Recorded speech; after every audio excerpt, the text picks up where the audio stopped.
suffering comes to man, not to destroy, but to open a hidden door within the soul. This I see clearly in the journey of Job, the man remembered for centuries as the model of endurance, yet in the visions given to me I saw in him layers deeper than the human eye perceives. I saw his early days of glory, wealth, children, many, honored by all.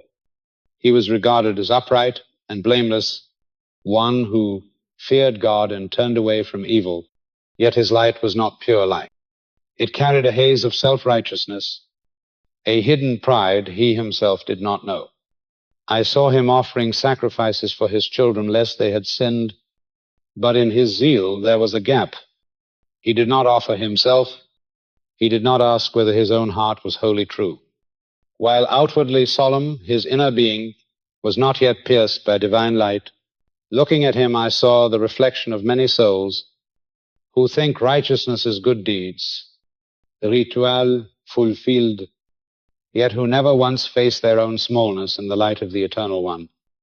Many of us are the same, thinking ourselves firm, thinking ourselves perfect. Yet in truth, standing in the shadow of pride, Job is the living lesson that outward blessing does not equal inward wholeness. And precisely when the soul feels safest, the door of trial opens. The images shown to me reveal that his wealth, his family peace, were but a veil, a preparation for the great wind from the unseen. For only when the wind rises is it known if roots truly grip deep into the earth. And with Job, his roots were shallow, not yet touching the spring of humility.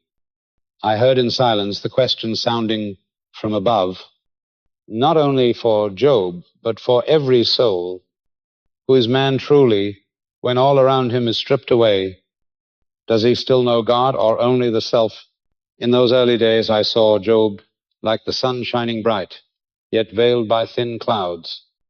His light spread upon family, servants, possessions, but not once had it shone straight into his own heart.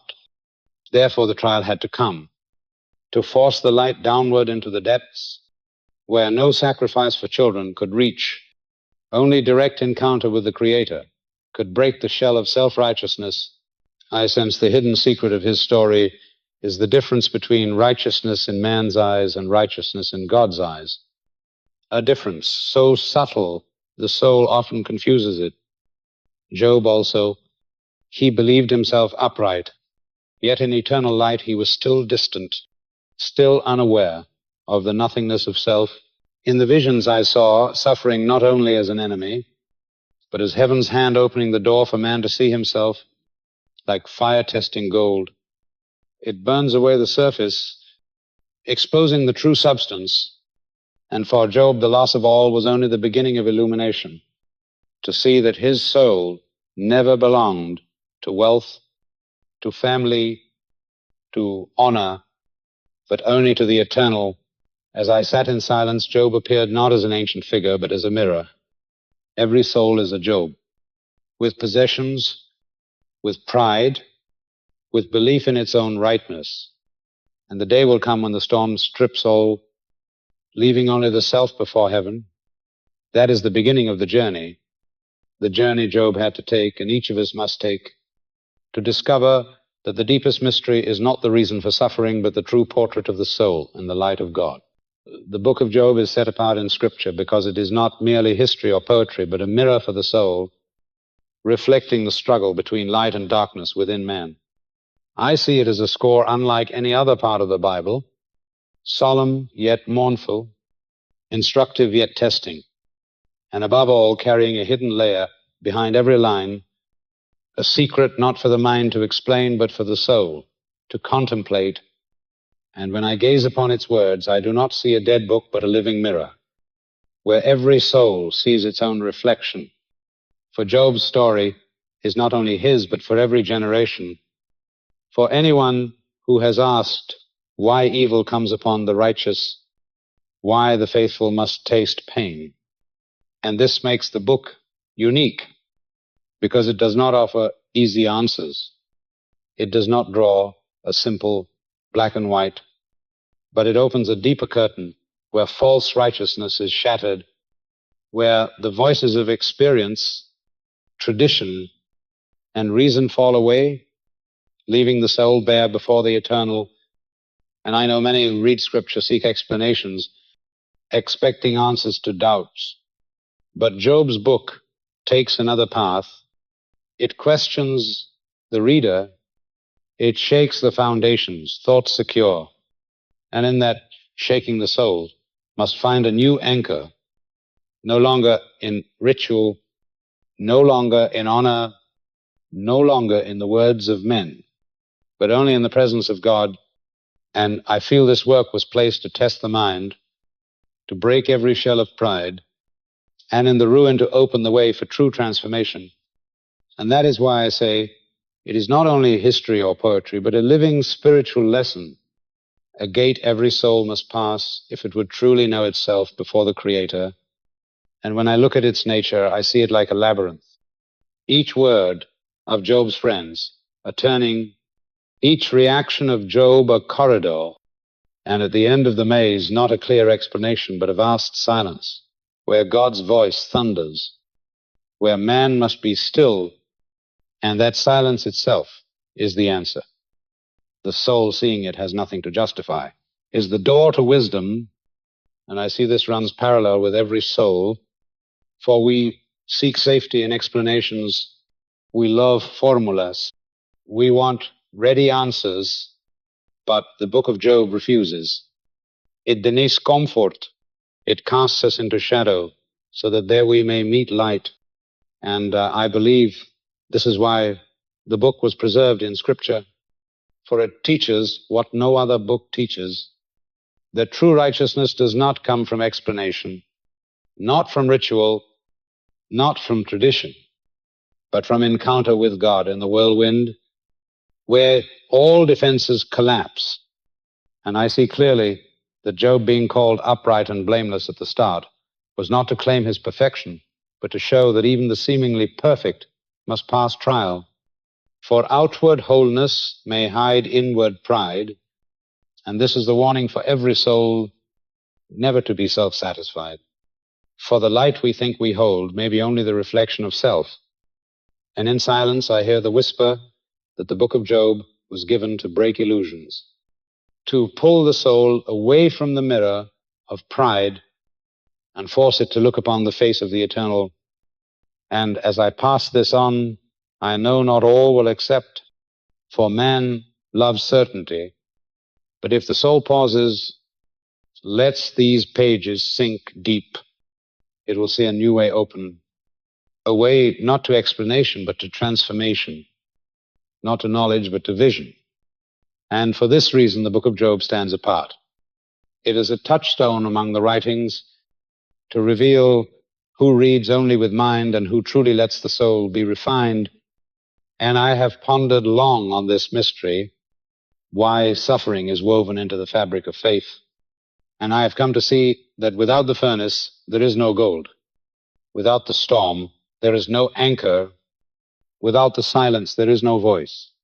And Job's cry, raw and unpolished, gives permission to every soul to cry, to wrestle, to doubt, and yet to remain in dialogue with God.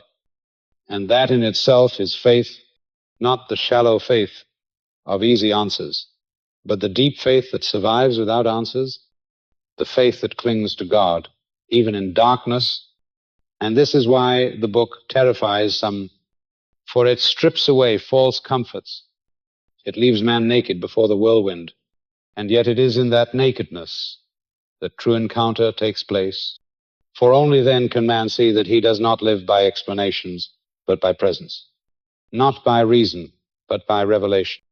And I tell you, this is the lesson that transforms when the soul stops demanding to understand and starts learning to behold, when the cry, why, turns into the silence of awe, and then wisdom begins, wisdom, not as knowledge stored, but as vision received, wisdom that humbles the proud and comforts the broken.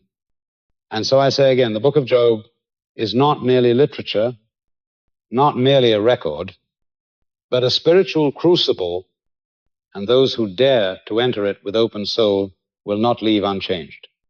For its questions will pierce, its silences will burn, and its vision will break the old self to make space for the new, and this is why I revere it.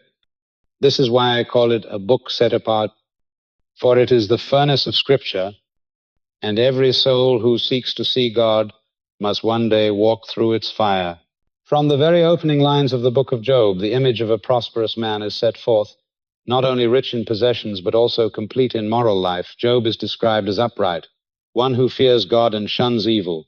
He has 7 sons and 3 daughters, a vast flock of sheep, many camels, oxen, and donkeys beyond counting. He is regarded as the greatest man among the people of the East, and in the eyes of men he seems to have reached the summit anyone would desire. I see here a picture that man easily mistakes for perfection, abundant blessing, a thriving family, high honor, and a devout life. Yet in that fullness, a seed still hidden, remains a slight misalignment of the soul that only the light of testing can expose when Job offers sacrifices on behalf of his children, thinking that they might have sinned in their hearts. He does not think of himself. This is a subtle sign of self-satisfied righteousness, of forgetting that he too bears corrupt and sinful flesh, I sense.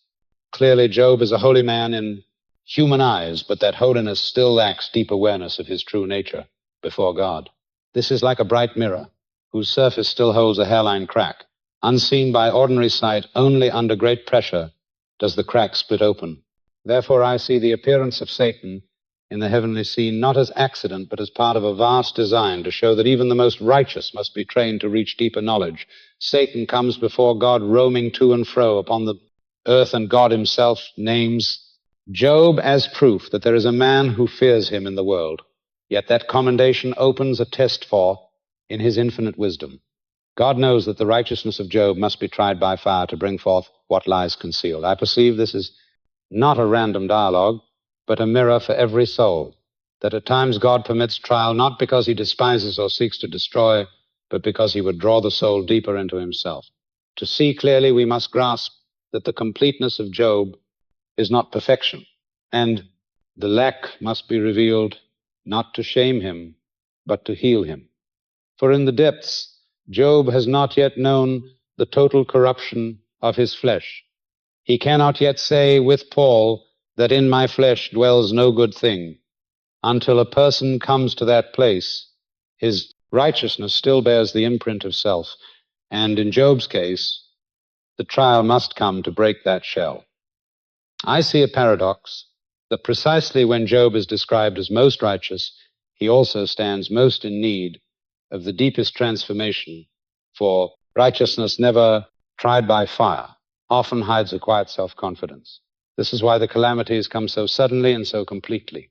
Wealth, lost children, dead health, seized body in pain, honor shattered, everything he leaned on collapses until only he and God remain. I sense that the purpose is not only to test faith, but to bring Job face to face with himself, to see the end of the self, to feel the emptiness when there is nothing left to grasp.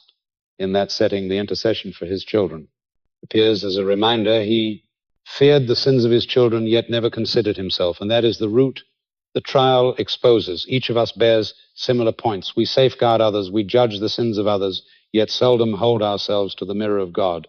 Seeing this, I know that the suffering of Job is not merely a private tragedy, but a symbol, a spiritual portrait of every soul's journey. There is a moment when all outward things are taken, so the soul must face itself. And in that moment we learn that the offerings we bring, the good works we do, the honor we keep, cannot replace true humility before God. The book of Job begins with prosperity, not to praise wealth, but to show that wealth will not stand before the testing of the soul. Thus, the beginning of the book is the beginning of a purifying path, where every shell is stripped and the soul stands bare in the light. And when the light shines, the crack is revealed not to destroy, but to heal. I am sure this has been set for all generations, so that anyone who reads must ask, have I truly known myself? Am I leaning on my own righteousness, or have I come to know that apart from God I have nothing? And as I meditate on this beginning, I see clearly that prosperity is not the end, but the stage upon which the real drama unfolds. The comfort of Job was the soil in which the trial would grow, for without abundance the stripping would have no weight, and without apparent completeness the exposure of incompleteness would not be seen. The lesson is not that. Blessing is evil, but that blessing is never enough to perfect the soul, and that every prosperity is only temporary unless it leads to deeper surrender. Prosperous beginnings in Job's life mirror the prosperous beginnings in the life of many who walk in faith, season of ease, a season of fruitfulness, a season when everything seems aligned, but just beneath lies the untested heart, and only through the whirlwind does that heart emerge refined. Therefore, when I consider Job's beginning, I see a reflection of every believer's path. The blessing of God is real, yet the purpose of God goes beyond blessing to transformation. And if we stop at the gifts, we miss the giver. The prosperity of Job is not the conclusion of his story, but the necessary contrast to the valley he must walk, so that the light at the end will shine brighter against the night. For unless the soul first tastes abundance, it cannot understand loss. And unless it knows honor, it cannot endure shame. And unless it feels whole, it cannot grasp the meaning of being undone. Thus Job's beginning, though splendid, is only the threshold of his true journey. And the same is true for us for every beginning. Of prosperity is not an arrival, but an invitation to deeper ground. And in that truth, I find both warning and hope warning, that no wealth or honor or even righteousness in outward form is sufficient, and hope that whatever is stripped away is stripped so that the soul may be healed. And in the end, the prosperity that returns is no longer fragile, but grounded not in possessions or in self, but in God alone. And this is the secret hidden in the prosperous beginnings of Job. When all has collapsed, and what once formed Job's position is gone, a vast emptiness opens. And in that emptiness, voices begin to sound, the voices of friends of tradition, of experience, all bearing the shape of human wisdom, yet beneath lie invisible bonds. They come not only to comfort, but to judge, for in their view, there is no place for a righteous man to suffer. They hold a simple equation that suffering is the result of sin. And when Job falls into misery, they at once conclude that he must have hidden guilt, something wrong in his life. I see in this event a mirror for mankind, for human nature always seeks an explanation, a concrete cause to soothe itself. If I avoid this, if I keep the rules, I will not end up. And upon this they build a shell of safety. But spiritual truth is far different for trial, comes not only to punish, but to purify and reveal what is hidden within the soul. I see that in the words of Job's friends there is truth and error, the truth that sin does bring consequences, the error that they apply the formula to every case, and in condemning Job they expose the rigidity of a law-bound mind lacking the far side of the soul. They speak with confidence, yet that very confidence reflects pride, for deep within they are telling themselves they are safe because they are not like him. I know many readers side with Job and criticize his friends, but if we look at ourselves, we do the same. We quickly assign causes to another's calamity, and by that we lift ourselves. This is a dangerous snare for it. Blinds us to the fact that we too must be examined. We too are fragile before trial. Pausing here, I see that all the dialogues are not surplus, but essential to the journey, because through them, Job is driven into a corner where he can lean on no one, where those he expected to uphold him become accusers, and in that abandonment, he must turn in one direction only, upward to the Almighty. I hear within that this is the path many souls must take when human comfort fails, when counsel proves useless, when even the closest do not understand. Then the soul is pressed to the true meeting with God. I feel that human wisdom is like walls raised around a valley, seeming solid at first, yet falling in the end, to open the wide sky, and under that sky the soul can hear the true voice. Thus the debates of Job's friends, though harsh, become tools to clear the way, to show that no human reasoning can suffice to explain the mystery of suffering. I also see something else, that Job, in answering his friends, reveals his self as well. He asserts his integrity, he rejects their charges, but in that insistence he still clings to his self-righteousness. He wants to prove he does not deserve this, and that shows he remains attached to a righteousness of his own. This is where the trial must work deeper, not only cutting off possessions, children, health, but reaching the end of the ego to reveal that true righteousness is not in the self, but only in the presence of God. I view the whole process as metallurgy. The hotter the fire, the more the dross is driven out. And when the gold is refined, its pure nature appears. The trial of Job is the same step by step, from material loss to inner loss, from abandonment by family to condemnation by friends, until one thing remains, the presence of the Lord, I recognize that this isolation is the door to transformation. For as long as the soul can rely on man, it cannot seek its perfection in God. But when every voice proves empty, then it hearkens to the whisper of the eternal. In every exchange we can see the struggle, the reflection of every soul when set in an incomprehensible place. And through it we learn a deep truth that the path to light is never easy. It always passes through, breaking through misunderstanding, through accusation, and only in absolute solitude does the soul find the truth that cannot be shaken. In every lament of Job, I see a true portrait of the soul. When driven into a corner, he curses the day of his birth. He wishes he had never existed. He asks why God gives life to the afflicted, why light shines on the sorrowful, and in those questions we hear the eternal cry of humanity. When facing suffering, no one avoids that question. Varför exist? Why has life become a burden? I see this as a crucial moment, for in his lament, falsehood is cast off. No more polite words on the surface, no more forced reverence, only the bare cry of a soul, and that very bareness is the beginning of truth, for the soul can only touch the reality of God when it has nothing left to hide. And Job in his lament lays everything bare. I sense that many are afraid when they see him lament. They think it is a sign of weakness, but in fact it is a necessary step, because before meeting the light, the soul must enter absolute honesty with itself. When he questions life, he does not ask only for himself, but for all humanity. For who among us has not once wondered about the meaning of existence? In those words is the shadow of every soul that has fallen into despair. And I see that this very despair is the soil for the seed of revelation. For only when a person finds no escape in self or in the world does the transcendent door open. I know many souls are haunted by the question, why? But that question is not meant to gain an explanation. It is meant to push the soul further beyond the need to understand and into acceptance that only in God lies the answer. Job begins this journey with laments. And that is right, because there can be no true light without passing through true darkness. I see clearly in his words a deep truth. He does not deny the existence of God. He simply does not understand his purpose. He does not abandon faith. He wrestles to grasp why that faith leads to suffering. And here is where the human soul is most deeply tested, not in believing that God exists, but in believing he is still good, even when all has collapsed. I see this as a fragile line where many stumble, for it is easy to believe in God when blessings overflow, but when darkness covers, they doubt his goodness. Job stands in that dangerous silence, and his struggle becomes our mirror.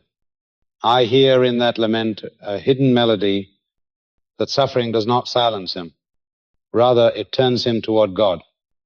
Even if by a cry, this shows an ember of faith still remains, that there is one to whom he can cry. I recognize this as the difference between Job and many, for he does not sever the bond. He keeps speaking, keeps crying, and that is proof that the cord between him and God has never snapped. In his lament, I also see the opening of a process that before the soul reaches peace, it must pass through the storm, and that storm is the questioning that drills into the self, shattering assumptions, destroying illusions. This is a truth few wish to face, for people often seek cheap comfort. But the book of Job shows the true way is the way through the darkness. I know that when reading these laments, many souls will see their own reflection, will recall the times they cried out, cursed the day of birth, asked why life is so heavy. And through this, they will know they are not alone. For even the one called most righteous passed through that darkness. I believe this is written so every generation understands that lament is not rejection. It is a part of the journey.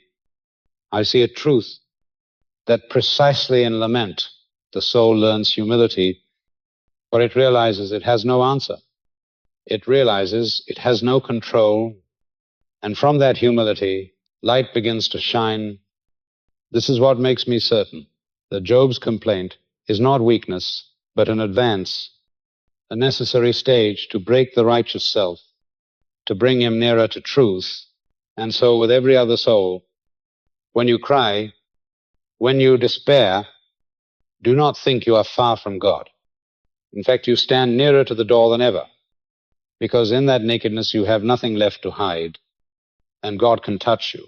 The clash between Job's cry and the accusations of his friends creates a peculiar field of energy, where veils of falseness are torn, and the soul is exposed in its barest state.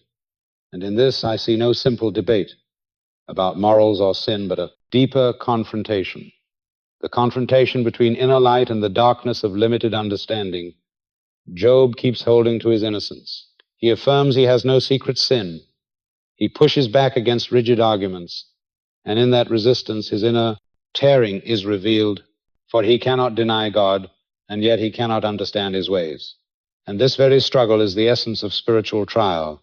I sense that in every exchange his friends strive to defend a familiar belief system, that those who do evil reap disaster, and if Job suffers, then he must be guilty. But the fact of Job suffering without sin dissolves that system. It renders human wisdom confused. And that is why the more they argue, the more their emptiness shows. I see clearly that in this debate, Job himself is learning a lesson, for as he cries out his integrity, he also clings to his righteous self. He longs to be vindicated. He wishes to prove his worth. But God does not seek proofs. He seeks humility. Therefore, the trial tightens until Job realizes that even his righteousness is not enough to stand before him. I know many will ask why such a violent clash is needed, why God does not simply speak one word of explanation. But here lies the mystery of the path for the soul is not transformed by an answer, but by an encounter. This collision exposes every defense, and when nothing is left to justify, the soul opens to receive revelation. I sense the book of Job is written as a drama of the soul. Each character, a part of human interiority, his friends, embody the voices of tradition, of logic, of false safety, while Job is the true cry of the soul, daring to question, daring to cry out, daring to step outside the mold. And when the two collide, truth gradually appears. This is what I have seen in many souls, that silent obedience is not always the way. At times, the cry and the fierce dialogue with God is the needed step, for in it the soul lays itself bare. And when it is bare, it is ready to be transformed. I realize that God is not afraid of questions. He is not afraid of doubt. He himself permits the trial. He opens the space for the dialogue, for he knows that through it the soul will mature. Job never rejects God. He simply does not understand. And that lack of understanding becomes the springboard for a deeper vision, for light can only shine when darkness has reached its deepest depth. I also see a rule in this clash, that when the soul is pressed by accusations from without, it digs deeper within, and there it begins to see what was unseen. Before this holds for everyone, for when you are judged and misunderstood, you have two choices: to collapse in bitterness, or to go inward to find a truth above all human words. Job chose the latter. He refuses the charges. He keeps his eyes lifted. And in that steadfastness, he is gradually led to a direct encounter with God. I view this process as a battle of frequencies, where the voices of his friends are lower vibrations pulling him down, yet amid the collision, his soul finds a higher frequency. And holding to it, he will finally harmonize with the voice from heaven. I know this is an important image, for in our lives, we too are surrounded by countless voices, the words of men of society of reason, but only when we dare to hold the true cry of our soul. Beyond all layers of noise do we hear the true voice. That is why I say this clash is not useless. It is an essential part of the path of transformation. And I see something deeper still, that in the very collision the soul learns humility, for it realizes that human reason is not enough to grasp the ways of God. And in accepting this, it opens to a new vision. This is the road Job must walk, and it is the road of every soul, the road through darkness, through debate, through collision, until lest it stands bare before the light where nothing remains but the presence of the Creator. And I perceive that the counsel of Job's friends, though flawed, still serves a hidden purpose, for by resisting it, Job is driven to articulate his cry with greater clarity. And by confronting their rigid formulas, he discovers the limits of human wisdom. This, too, is necessary for the soul to advance, because unless a person sees the emptiness of man's reasoning, he will never truly hunger God's word. The counsel of friends is like a mirror that reflects not truth, but distortion. And in seeing the distortion, Job is compelled to seek a purer light. Thus, even the false arguments become instruments of truth, for they exhaust the soul's reliance on human explanations until nothing remains but thirst for the voice of God. This pattern repeats in every life for each of us, encounters voices that accuse voices that bind us to narrow systems, voices that try to explain what cannot be explained. And in facing them, we either submit and die within, or resist and press into the mystery. Job chose resistance, and through resistance he reached encounter, and in that encounter all questions fell silent. This is the paradox, that what seems like hindrance becomes the path itself, for without the counsel of friends, Job's cry would not have reached its height without their pressure. His soul would not have broken through into the whirlwind of God. And so I say their error was also their role. Their blindness became the backdrop against which the vision would blaze brighter, for when man's words fail, God's word is revealed. And that is the secret hidden in the counsel of friends. They fail so that truth may triumph. While the friends keep laying out accusations, I see the soul of Job being pushed ever closer to the final boundary. He clings to his integrity. He does not accept groundless charges. Yet the more he clings, the more it shows that he still holds to the righteous self. He wants vindication before men. He wants to prove his purity. But true transformation does not come while the soul still needs to prove itself. It comes only when the soul knows that before God there is nothing to boast of. I see clearly that the process of testing is tightening like a vice. And in that vice, every shell of the self is broken piece by piece until the soul is completely bare. This is the point many fear, because people cling to honor, to merits, to their own righteousness, but spiritual testing will not stop until all of these are stripped away. I see Job's words begin to take on a different tone. He no longer cries only over his pain. He begins to turn toward a mediator. He longs for a witness in heaven, for someone to plead between him and God.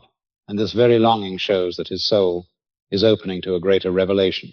For when the soul sees it cannot defend itself, it begins to seek one above. And this is the road that leads to the revelation of the Redeemer. I hear in that cry an echo of the ages that man always needs a mediator, one who can stand between human weakness and the absolute holiness of God. This is not a random outburst. It is the result of testing. The collapse of all supports has opened to Job a farther view. I discern that this is how God leads the soul into revelation. He lets every prop fall. He lets every garment of self-made righteousness be torn. And when the soul is naked, it will look up and call for a Redeemer. I see that in the thick darkness of suffering, a spark begins to glimmer. That spark is a faint yet real hope that there is one who will testify for him. This is a turning point, because from revolving only around his own pain, the soul begins to turn toward a reality beyond itself. I understand that this is the purpose of testing, to pull the eyes of man away from himself and toward salvation from above. Job begins to speak of the living Redeemer, that at the last day he will stand upon the earth, and though his body decay, he will see God. This is not only a cry in despair, it is a prophetic spark flashing from the depths of the soul.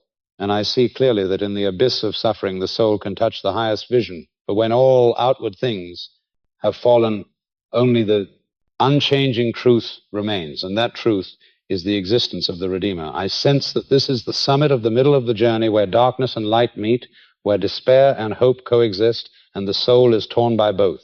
This is the mystery of testing. It does not only break, it also sows a spark into the soul, and that spark becomes the seed of new life. I know many souls reading here will see themselves, because in the darkest days when all is lost, sometimes a small light flickers, a faint thought that there is still one, and that very thought keeps the soul from sinking into total despair. This is how God works. He allows darkness to cover, but he also plants a spark, so the soul knows there is still hope. I see Job in this moment like a man walking in the night with abysses around him, yet a lamp in the distance. and though that lamp is fragile, it is enough for him to go on. This is the image of true faith, not the faith of bright days, but the faith of pitch, dark night's faith that still believes in the existence of the Redeemer, though it does not understand, though it does not see, though all things oppose. I hear within that this kind of faith is what God seeks, because true faith needs no proof. It needs only a spark from heaven, and that is what is forming in the soul of Job. I see clearly that this turning is not the end of the testing, but the start of transformation, for from here he no longer fixes on his own righteousness. He begins to look to the one who can redeem him. This is the path every soul must take from confidence in self to despair, and from despair to the cry for a Redeemer. This is the journey of every human seeking truth. I see that when the soul begins to cry for a Redeemer, another conflict is stirred at once, the clash between the new light that flickers and the darkness that tries to quench it. Job's friends keep pressing their questions. They grow harsher. They use tradition, reason, and life experience to force him to confess. But right here, I perceive that these accusations are not only human voices, they are echoes of darkness that would hold the soul in the prison of condemnation. The testing lies not only in bodily pain or material loss, it lies also in the soul being surrounded by voices that deny the light just kindled. I see clearly that when a soul begins to turn toward faith, dark powers rise stronger to seize that hope. Therefore, the words of his friends are not mere debate. They are a spiritual battle aimed to drag the soul back into darkness. I feel that many through the ages pass this same way. When they start to trust in a light from above, they at once face mockery, refutation, and even doubt from within, because true faith is always tried by fire. I see Job standing in this place. He is pressed between two poles. On one side, darkness wants him to bow and confess to keep the old system intact. On the other side, the new light within urges that a Redeemer lives, and he must hold that hope, though all around deny it. This is the real battlefield, not outside, but within the soul. I understand that God allows this, because faith becomes true only when it outlasts all opposition, when it stands even if none agree, when it shines in the densest dark. I realize that Job's loneliness now is not abandonment. It is the needed path for him to learn that faith does not rest on human approval, but on an inner certainty. I see he no longer argues for himself as before. Instead, he cries for true justice. He wants a voice from heaven. He wants God himself to speak. And this is a crucial shift, for he begins to drop the wish to prove himself to men and turns to seek confirmation from the Creator. This is the ripening of the test, when the soul no longer cares for winning before the world, but cares only for truth before God. I see that in this phase the silence of God grows more painful, because the soul longs for an answer, yet seems to meet only emptiness. And that very silence deepens the longing. I sense that the silence of God is not absence. It is the means by which the soul drives its roots of faith deeper, for if he answered at once, faith would not be trained. But when he is silent, the soul must stand only on the trust that he is still there. I know many souls today pass through that silence, and many stumble because they do not see that this silence is the school of faith. I see Job passing through that school. He hurts under the silence, yet he does not let go. He keeps crying, he keeps holding that there must be a mediator, and this persistence shows that faith is truly taking root. I notice one important thing. The thicker the darkness, the clearer the light. And while his friends grow harsher and the silence heavier, his cry rings out all the more. And that prepares the great revelation to come. I sense that often God lets the soul run through every circle of argument and every dead end of reason, until at last only one simple cry remains, one trust that he alone can answer. And that is where true faith is born. I picture a seed beneath the earth, buried in darkness, pressed by soil, seeing no light yet in that pressure. And darkness, life begins to sprout. And when the time comes, it will thrust up through the ground to meet the light. The faith of Job is like this. It is sprouting in the dark, waiting only for the day to break into the radiant light. This is the secret of the path of testing, that darkness and silence are not signs of abandonment. They are the soil where faith is born. I see clearly that Job is near the summit, and his soul is being prepared to hear the very voice of God, yet to reach it. He must pass through all silence and all accusation, so that at last nothing remains to hold but faith. And this is what I would convey. To any who walk in darkness, know that this silence has meaning. Know that the accusing voices are only tests, and hold fast to the light, however faint, for it is the life that leads to the meeting with the Creator. When the soul of Job had gone to the very end of darkness, another movement began to appear. It was the nearness of the presence of God, no longer through the arguments of friends, no longer through his own reflections, but through a whirlwind, through the trembling of nature. And within that trembling was a voice from heaven. I recognize that this is the moment when the silence ends, because the soul has been cleared of every effort at self-defense, of every useless dispute, and now only one desire remains: to hear the voice of the Creator. I hear that his voice does not come to answer each question of Job. He does not explain the cause of suffering, but he brings his soul into a larger vision.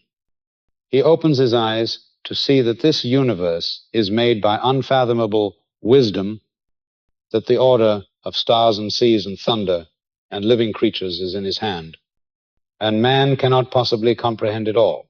This is how God teaches, not by logical answers, but by bringing the soul into the vastness of mystery, so it may know that all things lie under his rule. I sense that in this moment, Job is placed in his true position. He is no longer the one who questions, but the one who trembles before an immeasurable greatness. And this dissolves every argument, for before the light of greatness, all human reasoning becomes dust. I see his soul like a child before the wide sea, aware of its powerlessness, and at the same time feeling the shelter of a mighty one. This is not humiliation, it is liberation, because when the soul stops bearing the burden of understanding all things and defending itself, then it is free to entrust itself to the ruler. I understand that this very encounter with the great mystery transforms Job deeply. He says that formerly he had only heard of God, but now his eyes have seen him. Therefore he declares himself vile. He repents in dust and ashes. This is not repentance for one specific sin. It is repentance for having placed himself where he did not belong, for having thought he could grasp all the ways of the Almighty. I sense that this is the end toward which the trial has aimed, that the soul moves from self-righteousness to despair, from despair to longing for a Redeemer, and at last to having its eyes open to the Great One and bowing in holy fear. I know many will feel uneasy that God does not answer specific questions. Yet that very lack of answer is the complete answer, for it sets man in his right place and opens his eyes to see that the point is not to know why, but to know who holds the power. I see in this revelation a total reversal. Earlier, Job longed for an advocate between himself and God, but now God himself speaks, and his presence alone is enough to dissolve every doubt. This is the secret of faith, that his presence is greater than any answer, and once the soul meets him, it is satisfied. I perceive that this meeting is not only for Job, it is a figure for every soul that passes through trial, that in the end, God will not leave the soul forever in silence. He will come not to gratify the mind, but to transform the heart. I feel clearly that in that presence, the soul no longer argues, no longer defends itself. It only worships, and that is true deliverance. I know that from that moment, everything in the life of Job is changed, not merely because his wealth and health are restored, but because he has met the Great One and his soul has been opened to truth. This victory is higher than all else, for wealth may be lost and health may fade, but the knowledge of the Almighty is a treasure that cannot decay. I see plainly that the purpose of trial has never been only to test man, but to bring the soul to this meeting, and this gives meaning to every pain, for it leads the soul where nothing else can, I would say to souls in silence and darkness, be patient, for in time you too will hear his voice. You too will see him in the storm of life. And when he is present, every question grows small, because to know that he reigns is rest for the heart. I see that this journey is the pattern of every spiritual life, from trial to silence, from crying out to encounter, and finally to transformation in holy fear. This is the mystery I have often seen in vision, that God never forsakes the soul that seeks him, and that meeting him is the greatest reward. Beyond all material blessings or explanations, after Job has faced the presence of God, everything that had troubled him fades. The disputes, the accusations, the efforts to prove his righteousness vanish like smoke in the wind, and only sacred stillness remains within him. I sense that this is the crystallization of the journey, where the soul stops asking why, stops searching for defenses, and simply entrusts itself wholly to the wisdom and love of the Creator. I see that God not only restores to him double of every possession, not only gives back family and health, but most of all opens the eyes of his soul to enter a new awareness, a deep and abiding awareness that life does not revolve around blessing or suffering, but around communion with the Creator. I realize that the true reward is not what he received back. The true reward is the encounter itself. For once the soul has seen God, every blessing becomes a natural outcome and not the center. I know many readers stop at the double restoration, but the deeper lesson the soul must grasp is that he became another man. He passed through the breaking of the self, through the abyss of silence, and rose with a wholly new vision, a vision that places God at the center instead of himself. I sense that the lasting echo is not the picture of a wealthy man again, but the picture of a soul once sunk in utter darkness, now radiant, because it has seen the glory of the Creator. This is the mystery toward which every spiritual trial points, not to destroy man, but to rebirth the soul in new light. I see clearly that this story remains alive today, for every soul will pass through darkness, be surrounded by accusations and silence, will crave an explanation. Yet the end is not an answer. It is an encounter, and when the encounter comes, what remains is rest within. I hear in that echo a call to every generation. Do not fear the dark. Do not think silence is abandonment. For in those very moments the seed of faith is sown, and in its time it will blossom into the knowledge of the Creator. I know many come with questions about suffering and trial, and I always see the same truth. That trial is the door to understanding, and that understanding is a treasure beyond compare. I want you to know that the journey of Job is not only an ancient tale. It is a mirror for you, for every soul seeking truth.